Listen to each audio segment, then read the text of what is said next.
నల్గొండ జిల్లా వార్తలు ఒకసారి చూద్దాం. నల్గొండ జిల్లాలోని నాగార్జున సాగర్ ప్రాజెక్టు జలకలు సంతరించుకుంది. ఎగువ నుంచి పెద్ద ఎత్తున ఇన్ఫ్లోస్ వస్తుండడంతో నాగార్జున సాగర్ నీటి మట్టం వేగంగా పెరుగుతుంది. ప్రధానంగా శ్రీశైలం గేట్లు ఎత్తడంతో 60,000 క్యూసెక్ నీరు నాగార్జున సాగర్ వచ్చి చేరుతుండడంతో వేగంగా నీటి మట్టం పెరుగుతుంది. 590 అడుగుల పూర్తిస్థాయి నీటి మట్టానికి ప్రస్తుతం 530 అడుగుల నీటి మట్టానికి నాగార్జున సాగర్ చేరుకుంది.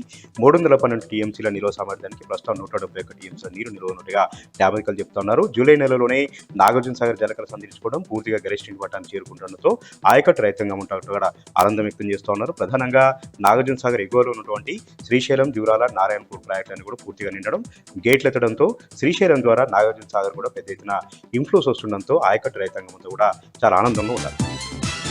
యాదాద్రి భువనగిరి జిల్లా వార్తలు ఒకసారి చూద్దాం. యాదాద్రి భువనగిరి జిల్లాలో వరుసగా రాష్ట్ర స్థాయి వైద్య అధికారుల బృందం పర్యటన చేసింది.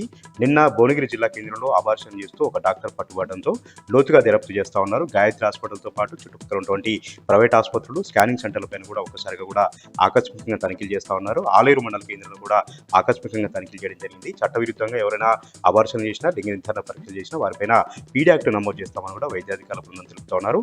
నిన్న గాయత్రి హాస్పిటల్లో డాక్టర్ శివకుమార్తో పాటు వారికి సహకరించినటువంటి మరొక 3 దళారులను, 2 స్కానింగ్ సెంటర్ల యజమానులను కూడా అరెస్ట్ చేసి అదుపులోకి తీసుకుని లోతుగా విచారణ చేస్తా ఉన్నారు. భువనగిరి జిల్లా కేంద్రంగా గత కొంతకాలంగా అబార్షన్ జరుగుతున్నట్టుగా, లింగ నిర్ధారణ పరీక్షలు జరుగుతున్నట్టుగా ఆరోపణలు రావడంతో వైద్యాధికారులు ప్రత్యేక దృష్టి సారించి ఈ రోజు తనిఖీలు నిర్వహించారు.